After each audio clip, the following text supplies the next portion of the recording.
Episode 50 of the Bmoney Beastin podcast. I've said this for the last 9 episodes, bro. I didn't think I'd make it past episode 3. Granted, I when we thought started they would have this, taken you off the air at about 2. Yeah, I'm with you there too, man. I've said some controversial shit. We started this, it was me and Bryson, and we were playing Mat Clash and hanging out, and then he just kind of lost interest because he's 15, right? And sounds about right. I just kind of took the ball and ran with it, and here we are. Episode 50. I'm here with Lucas DeSilva, my dog from down in Georgia. He has his own brand that's super cool, fat and scrappy, anti-weight cutting, dude. I love it. Bro, I know you got your duels coming up, but what's up? Bro, everything. I say this to everyone that asks me, what am I doing? The only correct answer is plot world domination. That's the only correct answer at this current moment in time.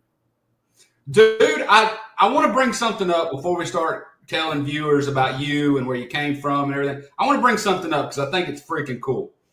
All right. I've been seeing you doing pro wrestling. Yeah. Dude, I got to say this, man. You're living my 10-year-old fantasy.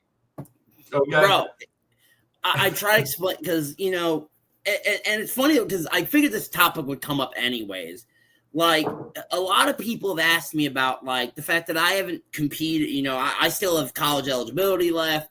But I try to explain this to everyone. If you talk to my friends, the guys the shout-out CMP North crew, which was Bedard's Elite, you talk to all those kids, the long-term goal was always, hey, I don't know if it's MMA, if it's pro wrestling, if it's jiu-jitsu, if it's running my own shit.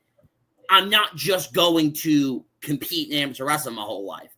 And I've been a pro wrestling fan since I was itty-bitty. So when you're itty-bitty and my itty-bitty is a little bit down. I'm a little older than you. So when did you come into getting into pro wrestling?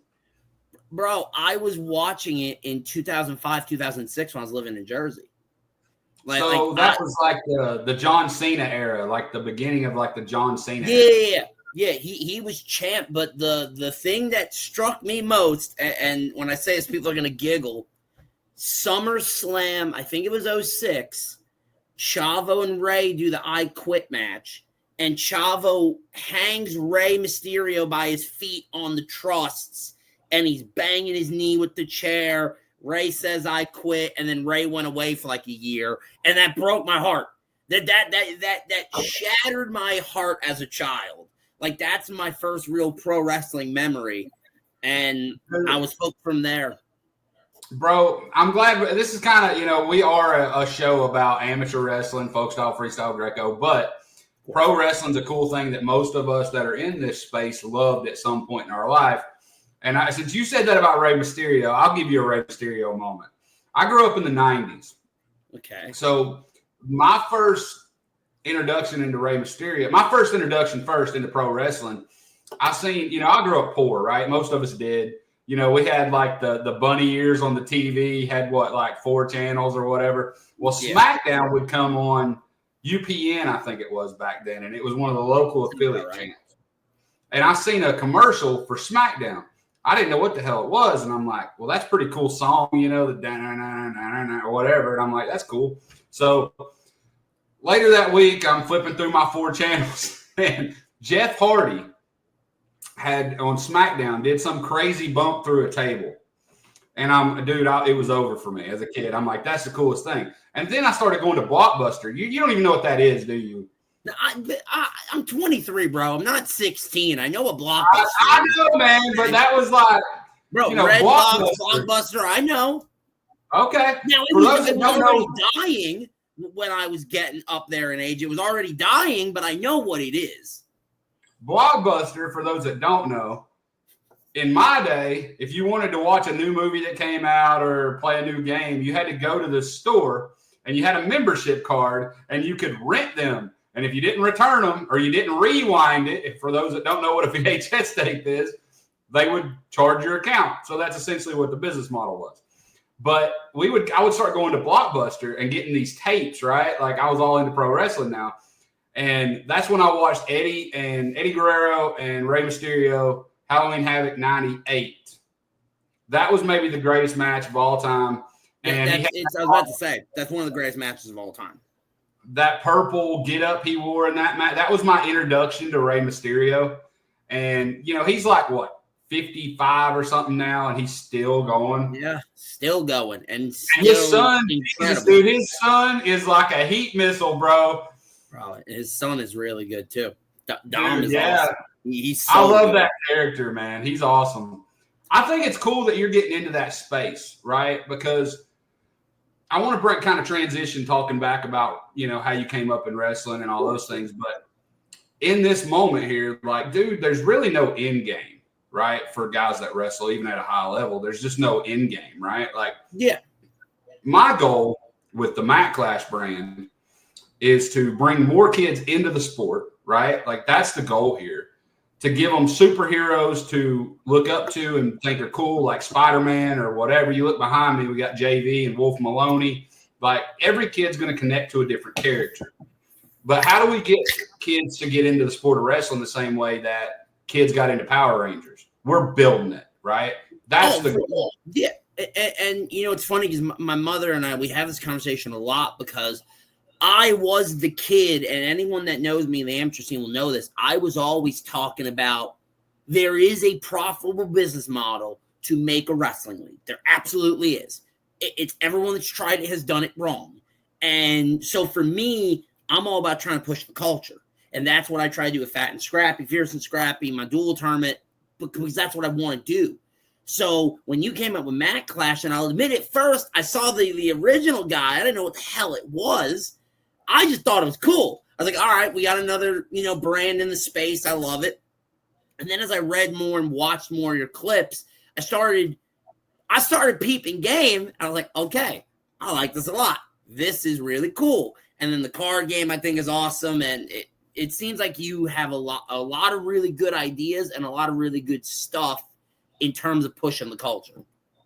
Well, with it, I've been starting to blog through the website. I started again. I deleted all the old blogs where I was just filling space before we kind of started growing. And I started new, and I started putting out blogs about every day or every other day. And I'm starting to look at key points in the sport of wrestling that we could do better, right? Like I'm with you, dude. Weight cutting's miserable. Like it's miserable. And before I say anything else, anybody that brings up my beard, yes, I shaved and I shaved too much on this side, so just leave me alone. But anyway, I wasn't gonna say anything. I saw it the second you came on. I saw it. I wasn't gonna say a word. I just realized it, and I'm like, bro, I am much better. I mean, hell, I am. Yeah, it does. You look good, bro. No lie. You're nice and clean. But, I gotta just trim it up a little bit before Friday, before the next week, because I have a ridiculous weekend. I had a Duck Dynasty thing going, so that's probably why. You had the full gimmick. You were going. I was loving it for a minute. It'll be back in 2 weeks. Wait till episode 52. It'll be back. But dude, I'm telling you, man, like in that space, I was like, weight cutting's miserable, right? But it's like this culture that, and granted, if you like, I understand it on a national level, right? I get it. Like if you go to Super 32, and you got kids cutting 20 pounds, right? I kind of get it, I'm not overly cutting, right? Like a 5 pound to 7 pound radius. Because most high school kids, just hang on. Most high school kids can cut 5 to 7 pounds in a practice, right? Or maybe a practice and a workout. Yeah. So that's one thing. But when you're getting at this rate where you got guys walking, I'm just making this up, but like walking around at 165 and wrestling, 140 or whatever, like, 141, whatever the weight is now, 145, 20 pounds, whatever, that's crazy.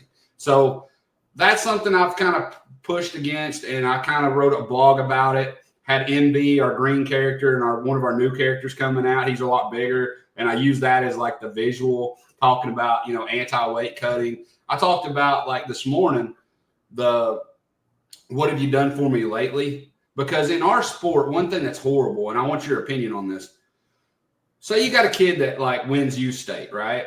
And he's doing pretty well. but then he gets beat a couple of matches. Well, all of a sudden, he don't mean shit, right? Like, all of a sudden, he's awful. The end is near. Like, and I used Ja'Cory Teamer as the greatest example of the what have you done for me lately. That's an example. He went 0-2 at the NCAAs. Does that make him a bad wrestler? No. Does that make him any less than he was? No. Dude, toughest tournament in the world. Like, he lost. Things happen. You move on. So I want your opinion on that, right? Because I watched several of your shows with you and SE Wrestle, right? And you're always talking about the up-and-comers and things like that. But you always had a way of bringing up, well, what about this kid? He did this. Like, maybe he wasn't hot at the moment, but he was a guy. So I think there's a lot to touch on there. I'm going to save the weight cut spiel for a separate topic because that in of itself is its own thing. But my thing with specifically with kids, man, okay, let's call it what it is, especially when we're high schoolers. If we go to bed wrong because our girlfriend and us get in an argument, God forbid what's going to happen on Saturday morning when we wrestle. That's just the honest truth of the matter. So what I always try to bring a point of is, look, any given day, a kid could be the hot hand. I've seen it through my high school career, and now on the coaching side, I've seen kids get red hot for no good reason. For no good reason. They just wake up and decide they're the best wrestler on the planet, and by golly, they are. So then when it comes to the flip of that, if someone new is going to win, someone that's been winning is going to have to lose. That's just the math of it.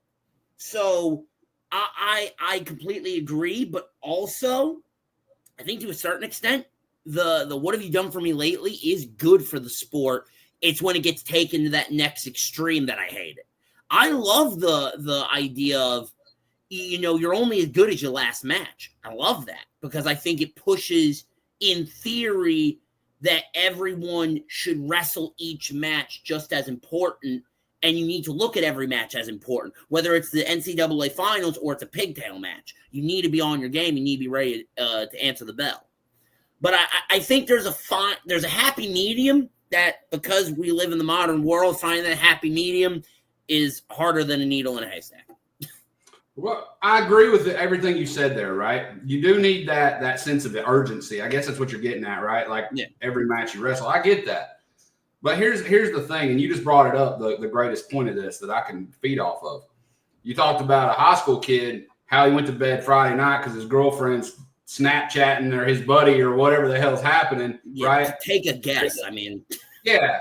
So, that could determine, Saturday morning or Sunday or whatever. So with that being said, we are talking about kids, and I'm even talking about like youth kids, like middle school and, 5, 6, 8, 10-year-old kids. So like, for instance, if you go to like every year, right? And I say this a lot on here, shout out to James Severs, who's an absolute machine now, right? Bro, love that dude.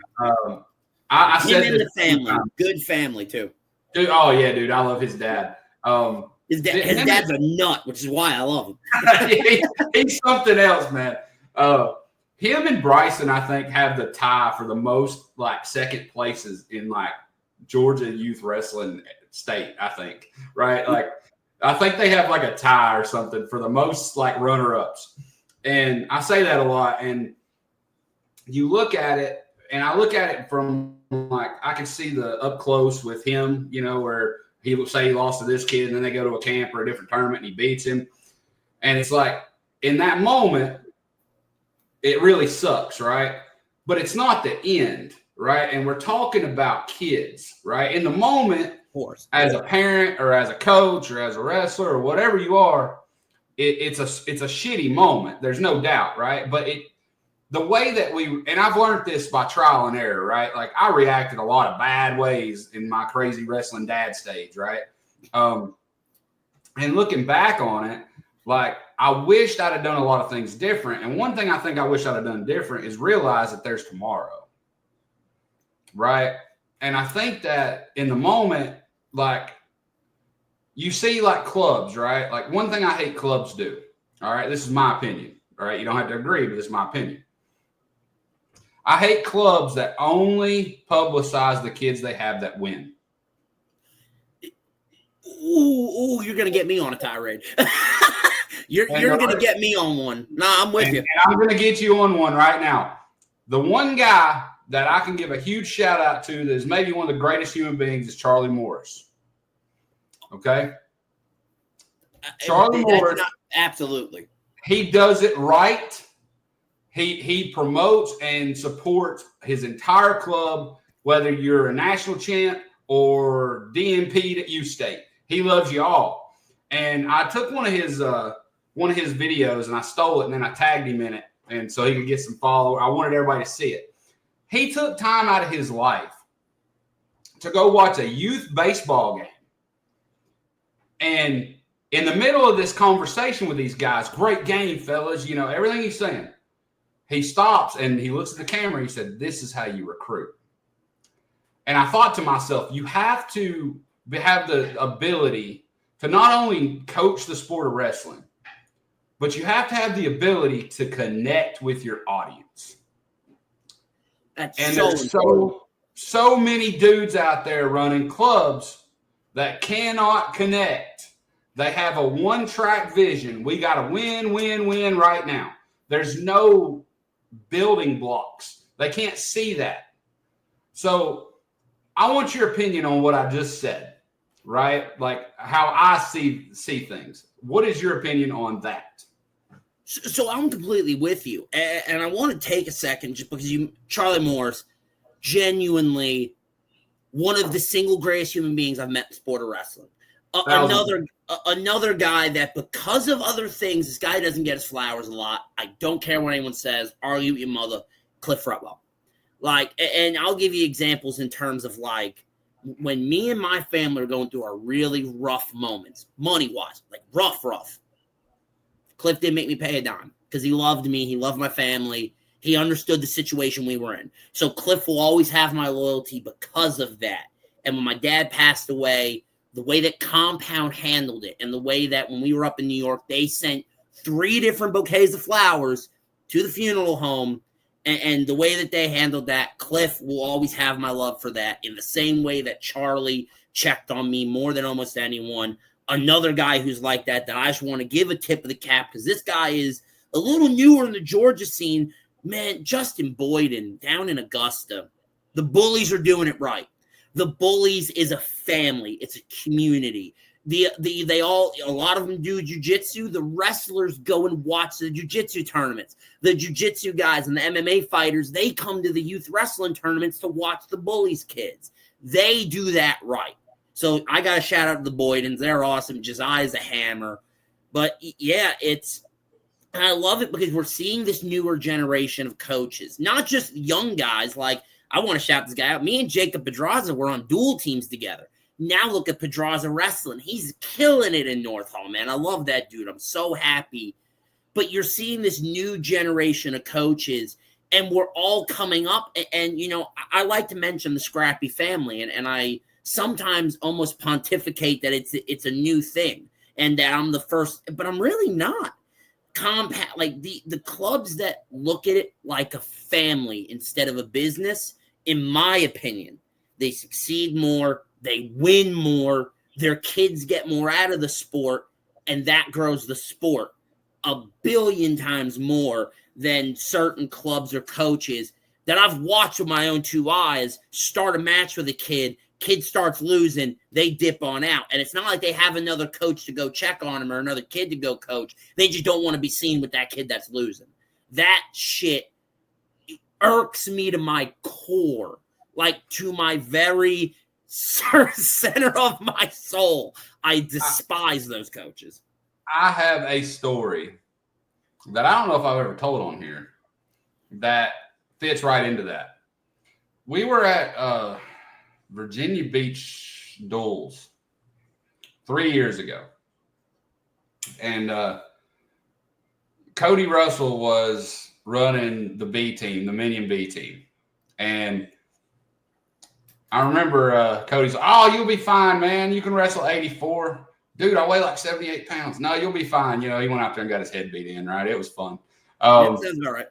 But we went out there and we wrestled Power.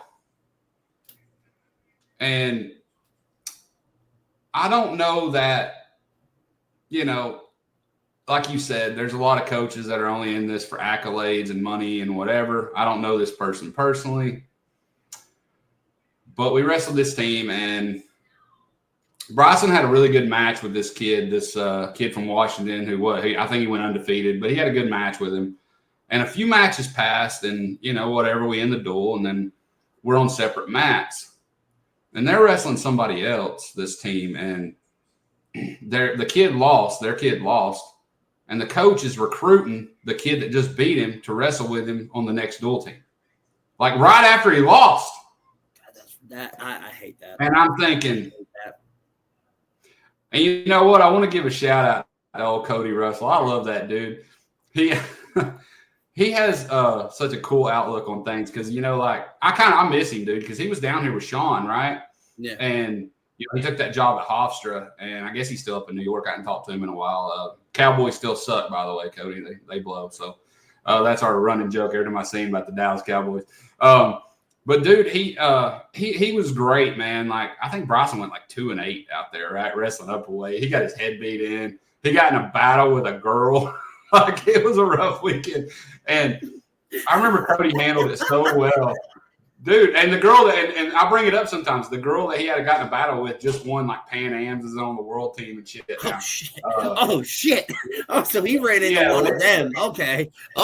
They had like a mini rivalry for a while. I actually sent her some gear, some Bmoney Beastin gear here not long ago. Lyric hits her. She's a great kid, man. Oh shit! Oh fuck. Okay, yeah. Now Lyric's a dog. Yeah, dude. Bryson wrestled her in Ohio and barely beat her. He beat her like 5-4 at like some tyrant duel. And then they wrestled again at VAC, and she beat him 5-4. Like it was amazing. Yeah, that's amazing. But dude, Cody handled that so well. Like, and he even said it. He's like, dude, it's just practice, bro. It's just practice. And then if you fast forward like a year, maybe 6 months, whatever, the year Bryson won Southeast Regional in freestyle. All right, one of the greatest things that ever happened. He's surrounded with all these kids he grew up with, and this is from a dad standpoint looking at it, right? Like, all the Tennessee kids, he's predominantly closer to all the Tennessee kids because we live right up here, right? Yeah. So, all the Tennessee kids are there. The Saudi coach was over there coaching him in Greco, right? Like, and he's up 6-0 on an 8-point tech in Greco in the finals of Southeast Regional.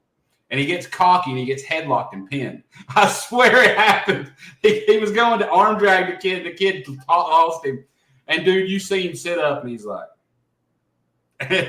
and Cody looks at him. He had the greatest response to this. He says, dude, it's a damn Greco match. Nobody cares. Go win freestyle tomorrow. And by saying that, it took the pressure off, right? Like, it's okay. Took the pressure off, and it was very nonchalant. And the next day, sure enough, he went out there and he won freestyle. I was so proud of it. It was a great environment. He won on a 10-10 last takedown in freestyle. Like, it was fun. And I don't think he would have done that had Cody not blown off Greco like the day, like how he handled it. So how your coaches interact with you, how your parents interact with you, how your peers interact with you, it all matters. Bro, that's so important. And you touched on it with Cody. Because first off, obviously from Collins Hill, the Russell family are royal blood in Suwannee, and I knew every Russell there was, including the sister George. Like all of them, I was in school with or knew. Ryan Hurd before he went to Jefferson, I was teammates with him. Love that whole family. And I say this, and a lot of coaches have gotten mad at me when I've said this, and I mean this. I never wrestled to win. I had an incredible high school career. My college career to this point has been super successful. I will admit, and this is the first time I've ever said this, I don't know if my college wrestling career is over. The door is open, and I love jiu-jitsu. I love pro wrestling, but there is an itch there that I still need to scratch, and I don't know if I'm done yet. I've said that to my wife multiple times. I don't know if I'm done. But the thing about wrestling for me is I never wrestled to win. I wrestled genuinely. I viewed every match like this. There is some kid or some person in this crowd today that has never watched wrestling before, I want them to watch my match and say, that's awesome. I've never seen anything like this before. I want to wrestle, or I want to support the sport if they're older. That's how I wrestled every match. There have been maybe 4, I can count it maybe on 2 hands, the amount of matches that I actually cared about the result. Maybe 6 or 7. The rest of them, I was there to put on a show. And you could ask my mother this, because the amount of matches that I had a 1-2 point match, God, if I'm lying, God strike me down at this moment, I'd be up 1 or 2 and let the kids score on me late to send it to overtime because I thought it'd be more exciting to win that way. I swear to God, I did it multiple times. My mother would have a heart attack. But if my son would do that to me, I probably wouldn't be sitting here talking to you. Bruh, no bullshit. And I'm going to say this, and everyone's like, no, you did. But genuinely, my sophomore year at the Southern Slam. So a big high school tournament, in terms of the season. I'm in the finals against this kid, Alec Braden, who I think was like a 3-time state champ. Dude was a hammer from Hilton Head. I let him reverse me with like 2 seconds left. He had no business reversing me. I just kind of flattened out. I was like, let me see if he'll take the bait and he'll reverse me here. Let me see if this works. Sure enough, he swims over and reverses me just because I wanted the overtime. Just because I wanted the overtime takedown. Dude. I got off my mat. My mother cursed me out something serious because she knew. She could see it on my face. I did that shit on purpose. That's funny, bro. Man, it drives me nuts, dude. Like, even this year, I didn't get to go to NHSCA. Bryson went out there with Derek Murdoch, who's at Ringgold now, the new high school coach at Ringgold, and with the Hamiltons, Billy Hamilton won state, and, he's a good one. And, dude, his first match I'm watching on Flow, and he's wrestling a kid from PA, and he's winning, and he's up like 12-4 or something like that. And, dude, he looks at the camera. You can go back and watch it. It pissed me off, bro. It's in the third period. He's just trying to get the match done with. He looks at the camera, and I guess he was looking at the clock, but he looks over, and it's almost like he's looking at the camera, and he just goes flat. And he hangs out, and he looks back again, and he puts his head down. He looks back again. And then I don't know what Sean said to him because Sean was coaching him. I don't know what he said to him, but I'm sure it had to be something like, what there was like 45 seconds. What are you doing? He stalled out for like 45 seconds just staring at the clock. And I'm like, bro. And he just gave the kid a reversal, just like you were talking about, and just looked over, And I kind of, as an outsider, like, I wrestled in middle school, a little bit in high school. I wasn't great, right? But everything I did for me, because I was a football guy, right? It was hard. Wrestling's hard, right? And even on a middle school level, like for me, it was hard. I didn't know any fucking thing. I knew how to tackle somebody when I first started, right? So that's all I really did and I can't even understand. I've never been in that scenario. I think if I was up big and I could get away with it, I probably would do the same thing thinking about it. And I'd probably do it with like a smile, kind of like a shout out to McKinley Kova, the Kova Cradle girl. She actually has one of our singlets. It's a Mac Clash now. Her and her mom. She's a hammer. They're good people, man. They're out in California. I think I would probably do something like that where she's like doing this and smiling. Like I can see that. But in terms of, being competitive, like wrestling is the most competitive sport in the world, right? You look at football and in America, right? Like that's a hard thing to make to the NFL or baseball to the major leagues or whatever. But when you're talking about, what is it? 8 or 9 weights on the world team? I think it's 8. I think I could be wrong because UWW changed. Once the Americans get good and we get our lineup organized, they switch it the next year. So who fucking knows at this point? They do it every 3 years to us. Let's just go with 8, okay? So to put it in perspective, in the NFL, there's 32 teams. I'd say every team has 3 quarterbacks, right? So to make an NFL roster, you have to be one of 96 quarterbacks. Yeah, okay? 90 or so. There's 96. Okay. So we'll just round it to 100 because some keep some on practice squad or whatever. if you want to be on the highest level of wrestling, you got to be one of 8. So there's no other sport. And the fucked up part is you're mentioning quarterbacks, which is specialized. We're giving you all the weight classes. We're not even saying you got to be one of one in your weight. Like, it really is a nutty system when you think about it, which is why the jiu-jitsu system of having world championships with no qualifications baffles me. It absolutely blows my mind when my wife tells me, why don't we go to Worlds? I'm like, I didn't qualify. There's no qualifier, babe. The fuck you mean there's no qualifier? I just go? She's like, yeah. I'm like, what the fuck? wait. Man, that's like how Georgia was with the youth state for the longest time, dude. Like, they would open registration for USA State, and like 35 kids would jump into a bracket, and they wouldn't release who was in it or whatever, which who cares, but they wouldn't release it. And then when they finally release it like the day before, there's 3 kids in that bracket that can win it, and then a bunch of kids you've never seen or heard of. And it's like, that's where the pushback came of the qualifiers. Now they're doing better now with the qualifiers and breaking it down and not making it drag out as long. Because when you went to U State back then, it drug, man, forever. Because you got to get through all these matches and wrestlebacks and shit that just didn't matter. So what's funny is I come from such a different era of Georgia wrestling. Because, and I try to explain this to everyone, Team Georgia went through a lot of different regimes. The first regime that I wrestled under was Adam Flatt, for those who don't know. Adam Flatt, a man that my father was very adamantly against. There's a story there at Southeastern Regionals that the people that were there know what the fuck happened that day. Shout out Pete Station. Anyways, the way it was in my era was 6 qualifiers, top 4 from each qualifier. The 6 qualifier winners got a bye. So it was a 24-man bracket that basically broke out to a 16 with pigtails. So that was the first era I grew up in. Then I got and you remember this was also the era of little kid state, big kid state. So we had 6U, 8U, 10U at Milton. And then the same weekend in Flowery Branch, you'd have 12 and 14U. So they do it in 2 different locations back then. Yeah, they used to do it in 2 different locations, and there was no girls.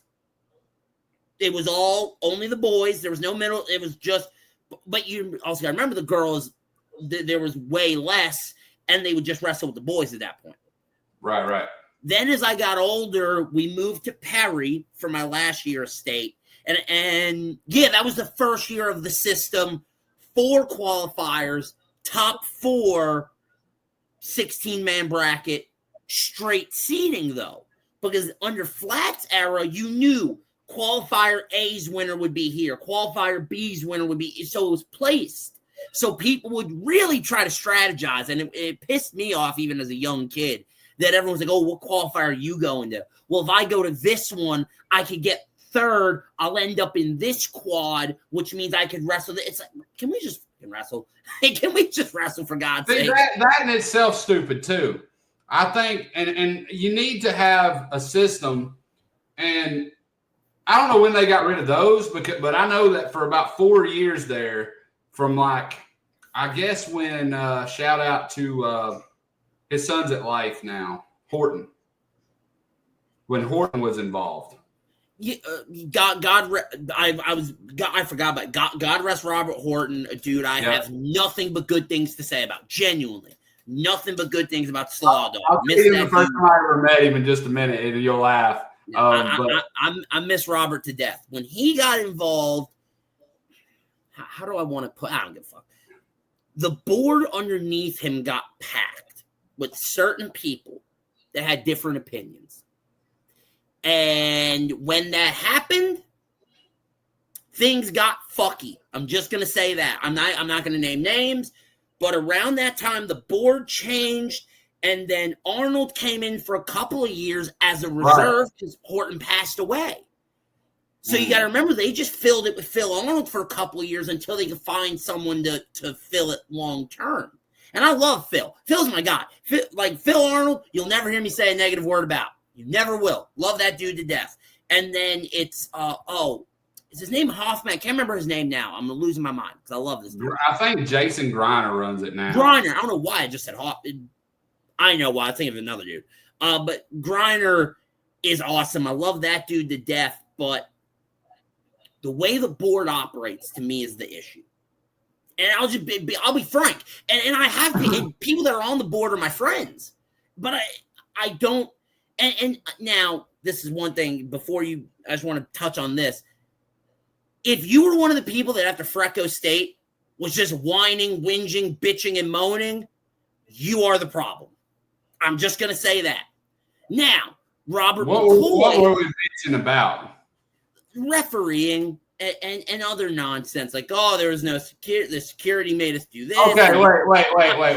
I'm just going to say this, okay? I will say this. I don't typically ever bitch about referees or anything, okay? But when you're in the middle of a freestyle match and you stop the match for 4 fucking minutes to try to flee people off the mat while you're in the middle of a period and one kid's chomping to go and the other one's gassed out and you're giving that kid 4 minutes to recover, that's a problem. But I get that. I didn't say anything about it, but that literally happened. No, I get that. But you gotta remember, like, I also, and this is where this new generation is soft. And I mean that in the kids and in the parents. Because that's true. People don't want to talk about this. Nick Masters and Jackson Smith wrestled each other at Freestyle State one year. Or no, it was Nick and Cade McCrary, I want to say. They had a match that went 28-24 with 5 ref breaks because there was a kid reffing on center. They had one of the refs back judge, and I want to say it was Buck, who said what you want about Buck. I'd rather have Buck than a lot of refs I've ever dealt with because he's going to ref it to the letter of the law. I love Buck. Shout out Kenneth Timms. So, and the score got fucky, and they brought the guys over a few times to discuss it, and no one complained. You want to know what everyone was talking about? Holy shit, that was an amazing match. Yeah, I don't like that now. I feel like the kids and parents, to a certain extent, try to find things to get mad about. Just wrestle, bro. I'll say this, and we'll cover what we just went over. The go back to the qualifiers. When you were talking about, we'll start there. When you were jumping, you were saying kids are jumping from qualifier to qualifier to qualifier to qualifier. All right, that's dumb. And I'll be honest with you, man. In the youth level, Tennessee does a much better job than Georgia. Okay, I don't disagree. They've had the same system forever, and it's like a given. If you live in Chattanooga, you're in Region 2. You have an address here, you wrestle Region 2 region. If you live in Memphis, you're in Region 4 or whatever it is, right? And that's how they break it down. And that's how Georgia should be. And, I push, Ridgeland's had up here in Rossville, Georgia up here, they've had a qualifier now for like 3 years. I pushed for that. Like, I was like, this ain't fair that we have a bunch of kids that wrestle in North Georgia, and you're wanting us to drive 3 hours at 4 a.m. to wrestle a damn qualifier with 2 kids in it. Like, no, I completely agree. So eventually later that year, they added it, and it's been there ever since. But you do get kids from like Level Up that'll come up to ours, right? Or did. And I don't know if there was one closer or not, but it seems like from Marietta there, that's a 2-hour drive. It didn't seem like there had to be something closer in that area. Oh, there absolutely would have been. But I think that's one thing. You have to wrestle your region where you're from, your qualifier where you're from. That's one thing. Is it fair? No. But if you look at state, right, how many like sectionals are tougher in one area than there are in another? It's just the way it is if you look at it. My thing about that, and one of the smartest men I've ever met in wrestling, Lee Roper, he talked about weight cutting, but I think it's the same principle. You want to be a state champ. You're this good. There's a guy in your bracket that's this good. You cut weight and beat a guy this good. Has this guy changed? No, you're the same wrestler. So when you talk about what's fair, if you want to win a state title, you're probably going to have to beat this guy. So, yeah, you can go to a qualifier and wrestle guys that are down here. You still got to beat this guy when it matters. Yeah. No one wants to hear my opinion. No one's going to like my opinion, and I don't care. I've always said this. Screw qualifiers. I love when the Battle of the Belt series was a few tournaments that you did points. I'm a sucker for longevity and having to be consistent and be good consistently.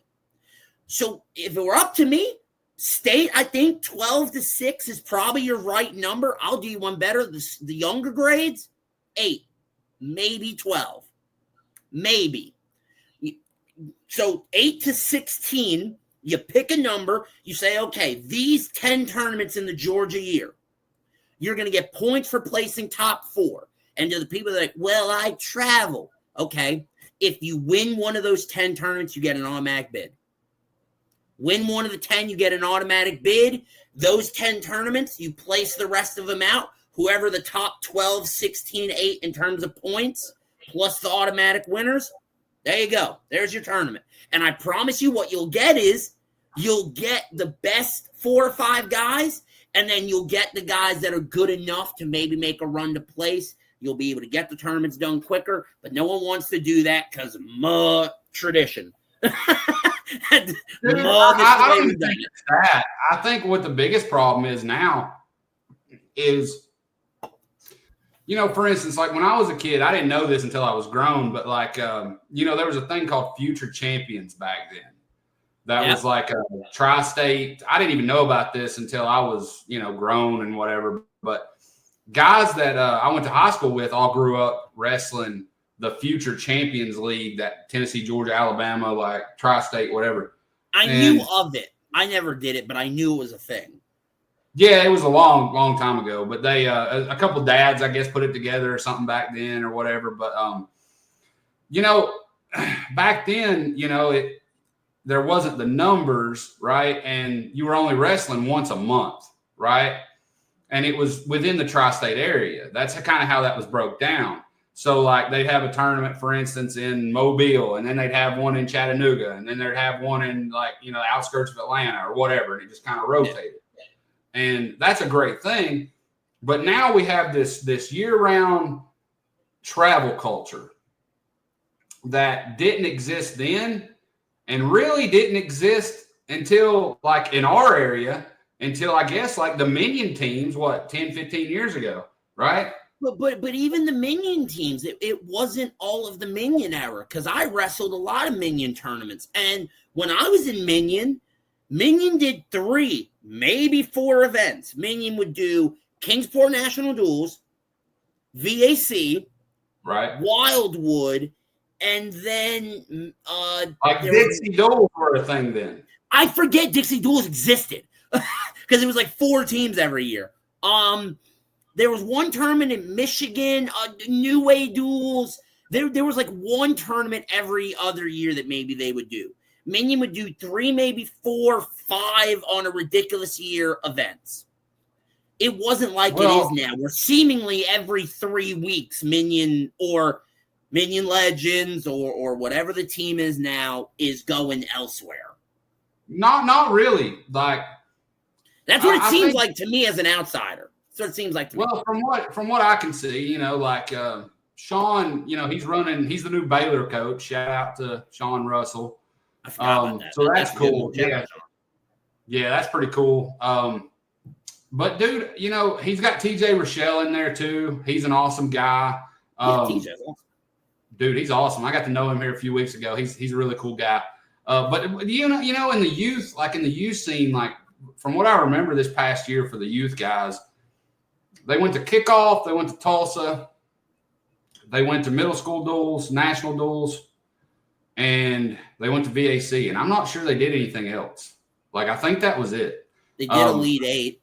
Well, that was the high school guys. So let me rephrase. On the high school level, it seems like outside of the high school season, they're going to event every other week, it seems. I mean, they do a lot. I'll give them that, man. And it's not always feasible either, because you're looking at, like, I don't understand. If I was a billionaire, and I'm not, I do not see the point in the cost to go to the U.S. Open, like, unless I have a chance that, hey, we're going to win it. Like, I just don't see that. With certain events. Don't get me started with certain events. But in general, like, I can see, especially in our area, like, Minion started getting run out of Baylor, and I don't know if that had anything to do with Sean getting there, but I'm glad he's there. But the UTC room's getting renovated right now, so like we've been kind of like going to RTC practices at Macaulay, the Macaulay school, and Baylor's at running Minion for like the youth and middle school level kids, right now, and I know that it's like freestyle season, but here's the thing that, to me, there's this culture, and this is what I'm getting at. And that's what I was talking about. I just brought up Minion because that was like the first like Georgia travel team or whatever. Yeah. But in general, like, they probably take 2, maybe 3 dual teams a year, like now, like kind of like you said. Yeah. They go to a lot of individual events, which is cool. But when you got these travel teams that, like, I'm just going to think of a few, like Powa or Shut, or some of these teams that you see at the like the Elite Eight, right? That do this like every 2 weeks, all year, all the time, and then what happens is, this is what happens. The wrestling culture is very toxic, right? And it's toxic. And the reason it is you got parents trying to outplay it's almost like the NFL, right? You got owners that are trying to outspend other owners to have a better product on the field, a better team, right?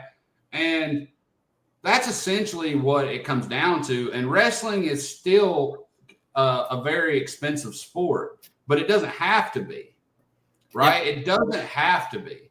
And that's the thing that kills me, is like, we went to a lot of events that at the point in time, he wasn't ready to wrestle in. Waste of fucking money, right? And, it's like, I don't know, this was always a good thing. Now, if you look at it now, like, he's gotten really good. Did that help? Probably. But I mean, was it worth it? Worth it? Probably not. And I had this theory, like, we're missing another section of the development in the sport too. Like, you have these clubs that have a beginner program, and it lasts like 5 weeks. And after they do their little 2 days a week for an hour, so you're getting 2 hours a week, they throw them to the wolves in the advanced group if they want to stick around. We're missing that middle ground development, right?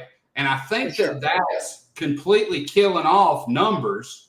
That's one section of this. But then you got this travel culture. I'm trying to make a big point to get back. No, I'm with you. I'm following with you. I'm rocking with you. You got these the advanced kids that are already there, right? That's kind of went through that system. Like, they don't want to go back and help bring anybody up. And a lot of that has to do with the fact that it's not coming from them, because I guarantee you most of those kids are friends with the kids that are behind them, right? It's coming from mom and dad or a coach, or you don't want to do whatever. So you have to find a way. He left. My room is getting cold. Sorry. All good. You have to find a way to fill that development hole. And I don't like the year-round travel, culture, because what'll happen is you got these coaches that'll take these kids that aren't really ready to compete on a national level and put them on a B team and use the money from these parents to fund the team they're trying to win with. Yep. Right? That's one side of it. The other side of it is you don't see the best kids wrestle in the tournaments in the state anymore. Like during the season. You just don't. Why is that? This travel culture. They're so afraid that, oh, I'm going to be behind, or, oh, I don't want to wrestle this kid because I'll wrestle him at state, or what are we doing? Right? Like, what are we doing? there's a way to do this. I'll give you you can give me no. I'm shaking my head because they're like, I'm with you. No, I'm rocking with you. And I came to the conclusion by thinking on this for several weeks. I've been around a ton of programs in the past decade, right? And I'm going to give you the one example that does beginners, development, travel team, allocation, the whole thing better than anybody else. Cleveland High School in Cleveland, Tennessee. Okay? And the key behind that is Josh Boskin. All right? He is the man behind it. And, dude, I watched their beginner program, and he does a great job. He doesn't kill – he gets kids in – you wonder why they have like 50 little girls in a girls club right now, right? You wonder why, all right? So you have – they bring in beginners for like 8 weeks, and they don't make them get AAU cards and go sit for 6 hours and to fucking wrestle 30 seconds, right, at beginner tournaments and all this shit. No, they do it all at the Jones Center. They get a shirt and shorts. The ones that decide it's not for me, no harm, no foul. It costs $40 for an 8-week season, right? No harm, no foul. The ones that they keep, they slowly bring in through the higher calling program, right? They're not going to feed them to, I'm just making this up. Say you got a middle school kid. They're not going to feed them to Cordero, who's like a 130. And they're going to feed him to Dominic, right? Let him just beat him up. They're going to bring them along. And they maintain kids that way, right? They're the only, like, other than that, like the club scene, which is a great thing. It has to be a thing. The training centers and whatever is very much of what have you done for me lately? It really is, right? Now you have guys like that aren't that way. And I'm not saying they all are, but you have to have like that happy medium. And the clubs and training centers really need to push wrestling in the state. Put it on the schedule, right? Don't say, oh, this is too good for us, because that's what they do. That's what they do, and they preach that from the time these kids come in at like 6 years old. Now, I know you need competition, but you also have internal competition in most of these training centers. You're getting better.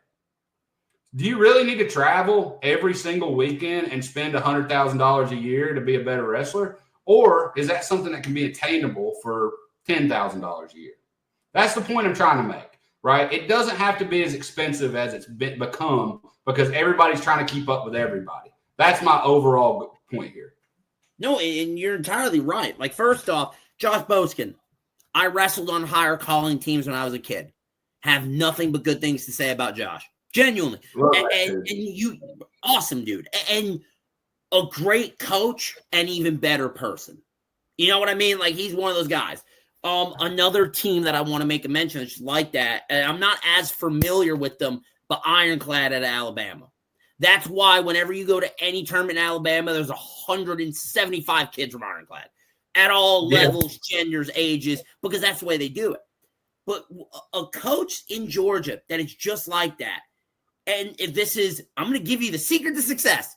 You want to know why Soul Circle has dominated the youth, the smaller A's? Yeah. Robert Klein. Him specifically. Because, and I try to make this point to everyone, people don't know, like, if you take look at the guys that in Georgia right now that are super elite at the national level, every one of them has a direct link to Robert Klein. Whether it was his time at Team Walton Wrestling at a Loganville high school, I'm one of them, or when he went to Social Circle, or when he was just kind of traveling around and doing different stuff, a lot of those guys are Robert Klein proteges. And you talk about that kind of the in the season stuff. Robert told us all the time, and I was using Robert as an example. He was like, you shouldn't be out of the state more than 3-4 times a year. The rest of it, you should be in the state, wrestling the guys you're going to have to wrestle at the state tournament. And as well, you want to know what's lost from this era, at least how I remember it?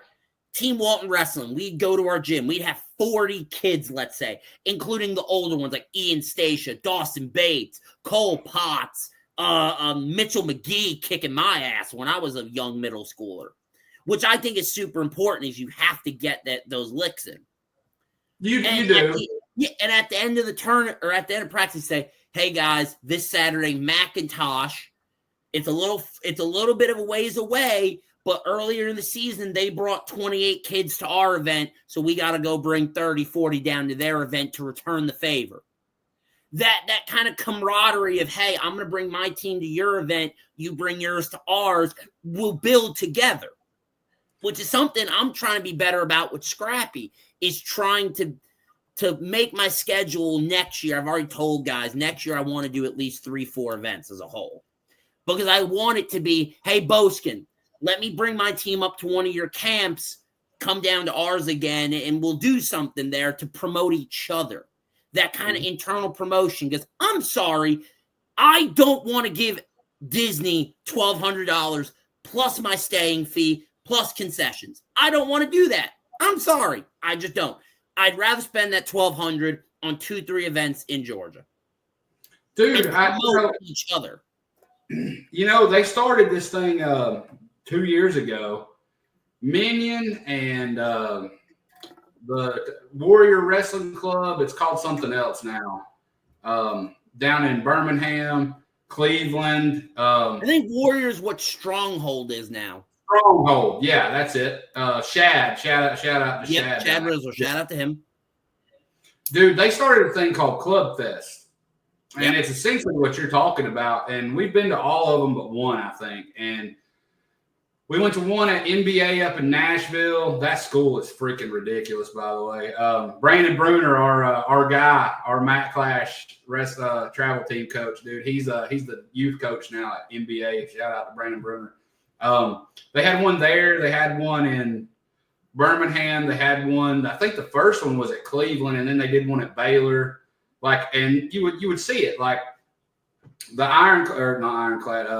the Stronghold guys, they'd bring a damn van full of kids, right? And then Boskin would bring a van, and then Minion would bring kids, and then they'd all come together and just Hatcher. Shout out to Mike Hatcher up there running Young Guns. He would bring kids. So they started doing something similar to that. I think the idea was to have one every quarter or something. I don't know that they're doing that, but it's kind of similar to what you were mentioning there. And I think that's a better solution than what you said of let's spend all this money to, what are we getting out of it? You have to kind of risk reward things like that. Sure. And that's kind of been the thing with us in the past decade. There's been stuff that we just didn't go to. And well, why didn't you go? I don't see the point in spending, $1,500 to potentially go 0-2. I don't see value in that. I just don't. So in reality, there's a way, in my opinion, to grow the sport of wrestling from a grassroots level and make it affordable and make it fun. The one thing it's missing from this is we're all so stressed out, or that's how it looks from the outside. We got to win. We got to win. We got to win right now. That, it's that stress that pushes kids away from it. And I feel like there's got to be a way from the grassroots. Now, eventually, as human beings, this is something that nobody talks about. If me and you play dominoes, I'm going to be pissed that you beat me at dominoes, okay? As a human being, we're just naturally competitive. Everybody is, to some degree or another. For sure. So if you got a kid that's got some athletic ability and maybe he's not winning right now, eventually he's going to get to the point where this sucks, I want to fix it. When you allow them to do it on their own time and let them develop at their own pace, you're going to keep more. And I think that's something that's kind of missing too. That's where my whole spiel about the development phase. Do you need your ass kicked? Yeah. But if you go to practice every day and you don't get a takedown, you're going to start getting frustrated and think you suck, especially if you're 8 years old, right? Yeah. I'll tell you the greatest story. Ollie Webb, he just graduated. Shout out to my boy Ollie Webb. I love that kid, man. He's awesome. When Bronson and Harrison Murdoch were 5 or 6, they were the same sizes, or I don't know, maybe 7, whatever. They were in 3rd grade, whatever it was, 2nd grade. Ollie was in middle school, and he was the same size they were because he was so small. And he would beat the piss out of Bryson, dude. He would beat his ass every day. And I was one of those hardcore crazy wrestling dads, right? So I'm like, all right, you got to just deal with it. He goes, dude, I can't win. I suck at this. I'm like, you don't suck, dude. He's 4 years older than you, bro. Like, you're a kid. And he's like, I don't know if I can do it. I said, all right, this is what you do. You try to get one takedown every day. That's your goal. You need to get one takedown. And for 4 months, I watched that kid try his best. Like, he did everything he could do. And by God, after like 4 months, he got one takedown. And I was standing. Grindhouse used to be at Dalton High School. And there was this wall, kind of like this wall. And I was sitting on the back wall with Nate. That's Harrison's dad. And I remember he ran up to me and he's like, I got it. It was like 4 months, bro. 4 months. All right. Now, I'll give that kid credit, dude. I don't think I could have handled it for 4 months getting my ass kicked, right? And a lot of kids can't, right? And that's where really at that point in time, he was ready to quit. Like, I just want to go play something else. Like, this is not for me. So you kind of, and give Pitts credit for that too, right? Matt, he would always encourage him, right? And dude, I think that's kind of, you got to have that middle ground too. You kind of got to have it. And every so often he'd pull him away and he'd go get a kid he could beat on a little bit. It worked out. So you got to have that balance. But to just like go from a beginner program to you're with the studs now, it's a formula to fail. Like, you kind of got to everybody I'm trying to say this the best way without offending anybody. Everyone develops at a different pace. And that's just the facts of life, dude. Like, if and you get a job, you may be better at it the first week than I am, right? You may be better at it for 3 years and all of a sudden I catch up. You never know. So we need to be more open to that, right? To the development of wrestlers. Let them develop at their own pace and quit this stress and this trying to keep up with everybody. And like, it's just toxic. Bro, I explained this to a couple. First off, the Club Fest thing, the reason I started giggling at that is that's what Minion Mania was. And a lot of people that aren't from my era won't remember Minion Manias. It basically was a 3-day long camp, and then you'd have like a takedown tournament at the end, and it was all the Minion kids, and then like Storm would bring theirs.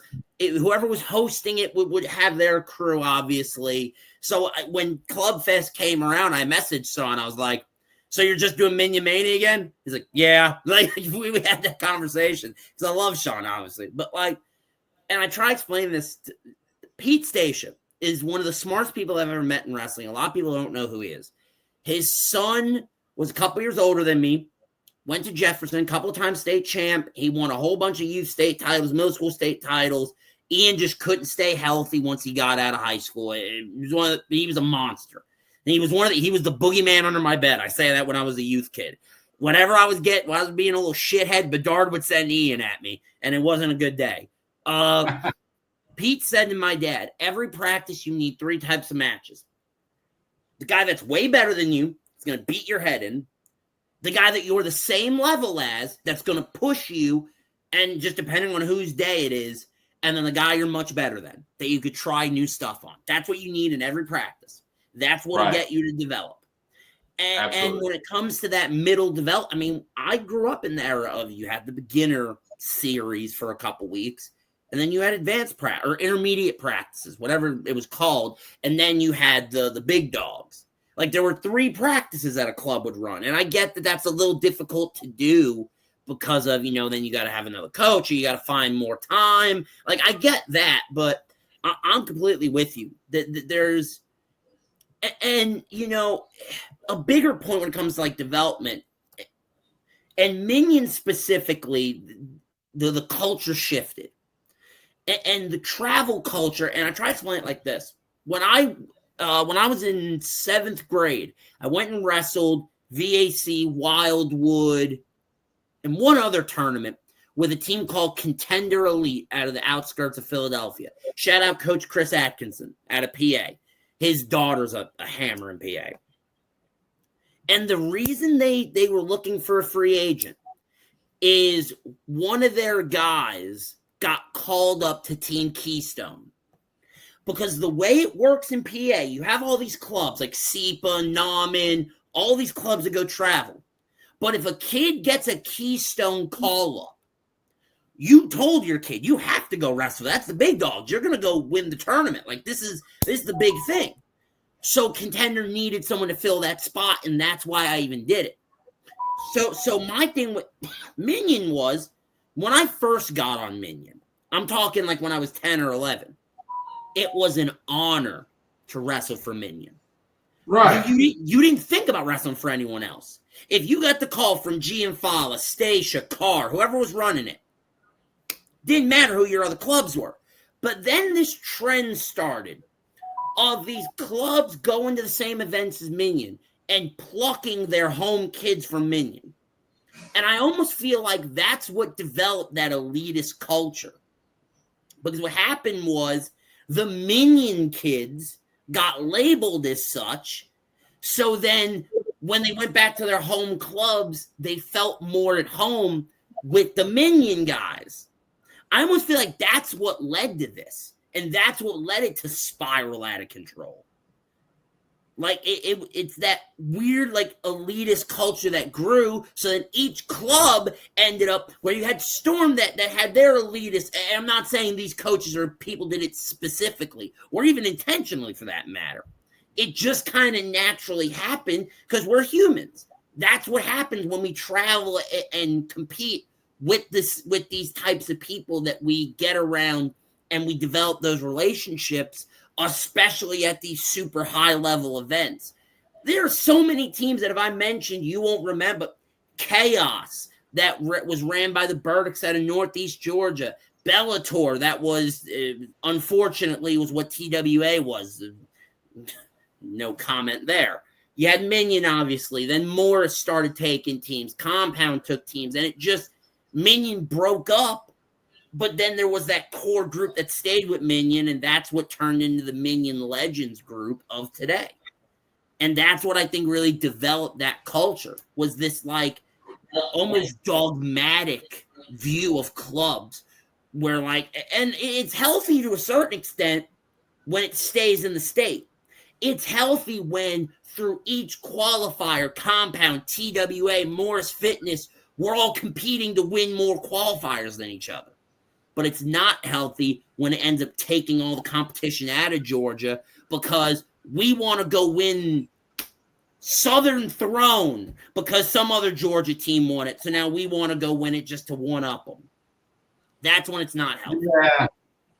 No, I'm with you, man. I think that's kind of, in terms of the Minion group, because we're part of that. I don't think that's kind of a thing anymore in terms of that with the travel teams.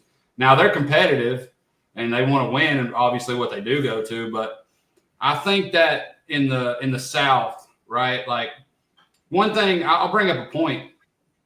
Like in Tennessee, there are some killers in Tennessee. I'll just throw out Jackson Lane, Dylan Villers, just a handful. Mason Jacobs, he's going to West Virginia. There's a lot of killers in Tennessee. But they're taking a junior team to Utah, or to, I think it's in Utah or wherever the hell, Michigan, wherever they're going this year. But they're not taking a 16U team. They have a 16U group in Tennessee that would do really well, and they're just not doing it. I don't know why that is, but you got kids now that, I'll use Dylan, man. I love that kid, man. He's got a great family. I've known him a long time. Jason, he's a great guy. He's a little crazy. He'll love that I said that. Jason Villers. For sure. But I've been all over the place with him. He's a killer now. I watched Dylan whenever he was little, like all the way up, dude. We've been friends with him, and if he's been on some of these a couple teams, or whatever. But if you look at him, man, you don't see him a lot. He picks and chooses spots. And same thing with like Hudson Chittum, right? You don't see him everywhere. You see they pick and choose their spots, right? And they go compete. So, everybody handles it in a different way. But you see development. Just text me. No, you're good. You see the development, man. And I use those two for example for a reason. Cody Chittum. He's at Ohio State now, but their family had the Boom Ranch out there, right, in Cleveland. Yeah. And those two trained out there all the time, and they would go to like one event or one or two here or there every few months, and they were either winning or placing really high. So there's something to also be said for spending more time in the room and really getting after it. So everybody handles it differently. In the long run, I don't know. As long as there's money to be made on travel teams, I think there's going to be a group of people that are trying to pluck the best kids. That's an unfortunate thing. Now, you brought up to me your tournament's coming up, in a month and a half, something like that? About a month, actually. I think a month, actually, directly from today.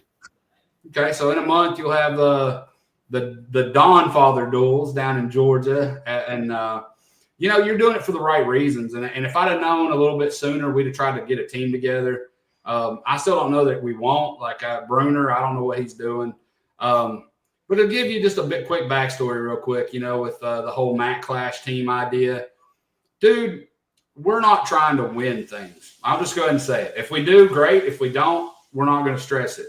Yeah. Our goal is to have an opportunity for kids to get matches, and within an area that is affordable and attainable. And that's kind of where we ended up with the bootlegger duel. That's, not very far with in-state kids. It's not, a terrible expense. It's feasible. So I think that's what we're trying to go to. And we're going to take a high school team to Deep South. That'll be fun. I actually got a pretty good high school team, man. I'm looking forward to that. I don't know how it's going to go, but we'll have fun with it. So I think there needs to be more of that and just make it a fun, environment. And I think that'll just keep more kids into the sport. But, dude, we could talk for days and days and days. We went over an hour. I didn't expect that. But we went on tangents about Georgia wrestling and what we think of the youth level. And, dude, this went a lot of ways I didn't expect. No, that makes about sense with everything I do. You can put bullet points on there, but it's probably going to go left pretty quickly. Dude, I'm very freeform, man. I'm not one of those. We got to cover this and this. We're just going to talk. We're going to talk about what we do. When do you wrestle again? Pro wrestling. When does that happen? Yes. So every Friday in the Royston Dome, 305 Cherry Street. If you're in Northeast Georgia, look, yes, I'm going to put it over because it's the company I wrestle for. But honestly, I really think it's a hell of an experience. $10 ticket, so it's pretty affordable. But I'm wrestling every day this weekend, including Sunday, June 1st, Scrappy Championship Wrestling. We're back for another show called Shot Heard Around the World. Lots of really interesting matches on the card. And I'm starting to put this over because I don't care. August 24th, Summer of Scrappy. I'm going to call it now for my amateur wrestling people. It is the biggest show Northeast Georgia has ever seen. I'm booking it now. I am spending to bring in some pretty big names in the Georgia scene, even a couple in the Carolinas, and it's going to be a hell of an event. And then obviously June 28th, Don DeSilva Memorial Duels, Collins Hill High School. Hey, and I'll throw this out there. I still got a couple of spots left in the boys and in the girls divisions. If you happen to have a team or you're interested in bringing a team, contact me and I'll even do you one better. If you're interested in coming to the event, but you don't have a full team for whatever reason, shoot me a message. And I did this last year where I basically paired up a couple of teams to help them get a full lineup together, and I cut everyone's cost. If you're interested, but you don't have enough guys for a full lineup, DM me. We'll make it happen. That's awesome, dude. Yeah, man. When we get off here, we'll talk again. If it's feasible, dude, maybe if you have enough free agents that can fill a team, maybe we send you some gear and you have a Mac Clash team down there, right? And we can just co-promote. And if you got somebody that can coach it, whatever, we'll work something out. I'd love to be a part of that. But, dude, as we go, tell people how they can follow you, my man. All right. On Facebook, it is Luke DeSilva, Luke DeSilva, because my mother stole the other Facebook. Luke DeSilva on Facebook. and also Scrappy Championship Wrestling on Facebook. On Instagram, it's _Granby_Master. That is that's a whole story in of itself. There's also a Fat and Scrappy Instagram. There's also a Scrappy Championship Wrestling Instagram, TikTok, Fat and Scrappy brand. I'm everywhere. If you look up Fat and Scrappy, you'll find me. And contact me there or on my personal pages. Brother, thank you for having me. Dude, it was a blast, man. Follow our boy Lucas DeSilva, the only pro wrestler besides Kurt Angle that has some amateur wrestler experience. Episode, I'll take that back. Dolph Ziggler. He was at Kent. He wrestled at Kent, yeah. Yeah. Episode 50 of the Bmoney Beastin podcast in the books.